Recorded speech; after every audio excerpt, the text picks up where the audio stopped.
Pag siniswerte yan ako.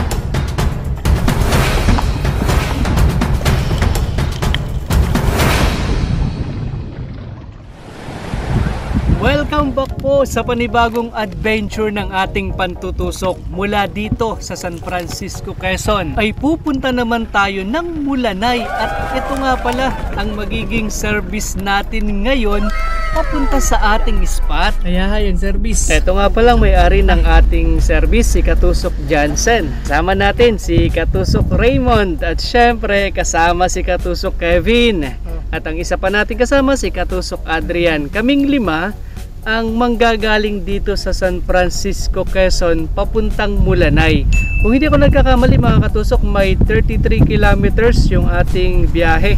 Pero dahil maraming kurbada sa daan at ahunin, nagbiyahe kami ng nasa kulang-kulang 1 oras. Oh no! Pagkatapos ay eto na, nakarating na kami. Ayan, welcome sa Mulanay. Yeah. Iwan. Si Medina. Ano pangalan nyo, Kuyang? Ronelo. Kuya, pangalan? Ikaw nga si? Ian. Si Wena. Pangalan nyo po? Boy. Pangalan nyo po? Guting po. Nakaabot ako sa inyo. Ayan, shoutout po sa inyong lahat at doon din sa dalawa pa nating kasama na si Katusok Marvin at Katusok Marbel. Malaking bangka. Ano tayo? Dalawang bangka, parang 11 tayo. Yung mga mababaw sumisid dito sa amin. Ay, may huli. Kunwari nahuli natin. May huli daw, malalaki. Ito ang pana.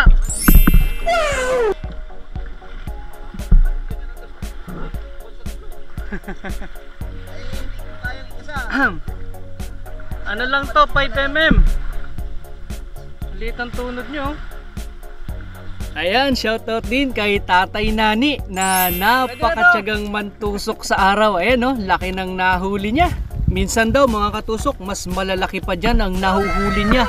Pero may pagkakataon na kahit maghapon na siyang nag-iintay ng isda, wala din siyang napapana. Oh, no. Ganun talaga, hindi laging swerte at jackpot ang pangingisda kasi hindi naman nakatali yung mga isda.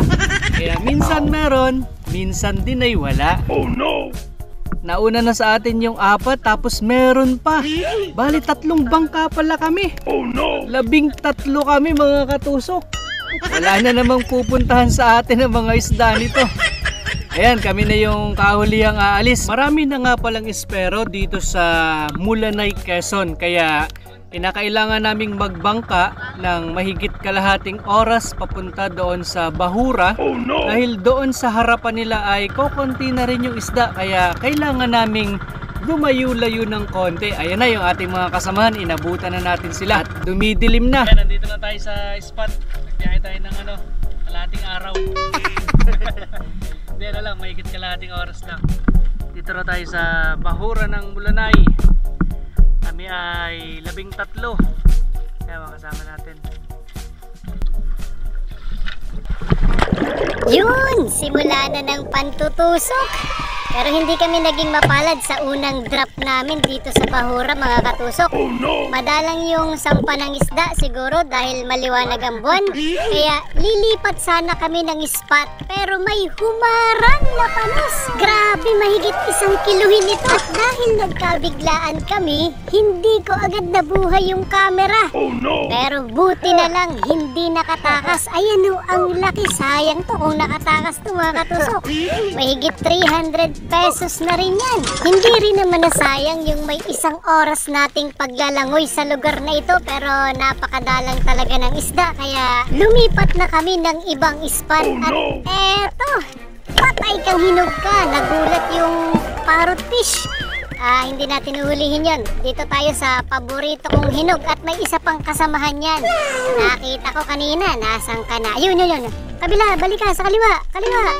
Yun, ayan. Patay kang hinog ka, diba? Kakalipat lang natin, nakadalawang balapad na hinog na agad tayo. Kaya kapag walang matusok, kailangan lumilipat. Eto pa, sigapo. Nakakalabitin ko na sana trigger, kaya lang tumakbo, sayang.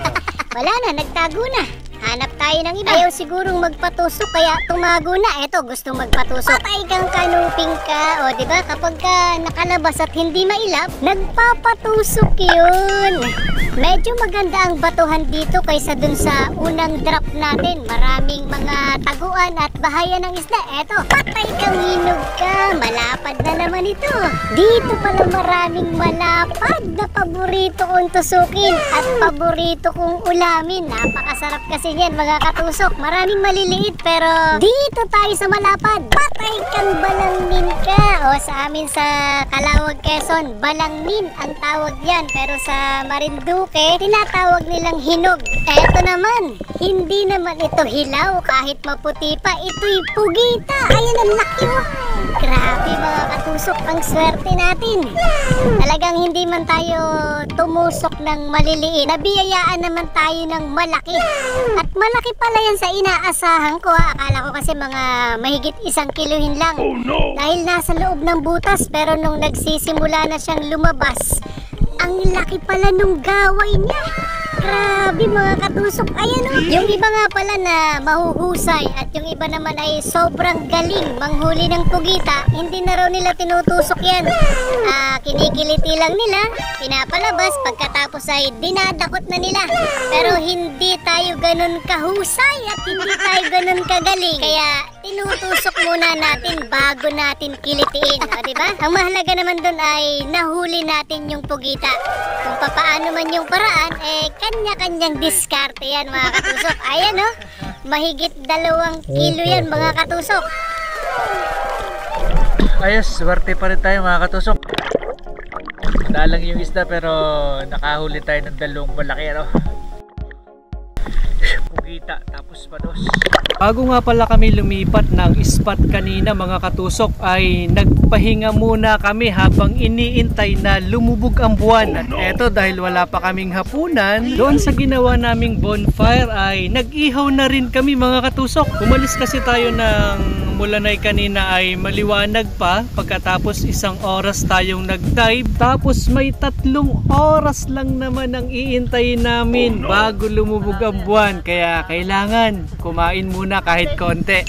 Sobrang lamig nga pala mga katusok. Ayaw na nga sana naming mag-dive dahil talagang napakalamig. Pero kailangan naming makahuli at nang may maiuwi sa aming mga pamilya, nang makalibre din at makatipid sa pang-ulam. Eto, 51 na naman yung ating binanatan.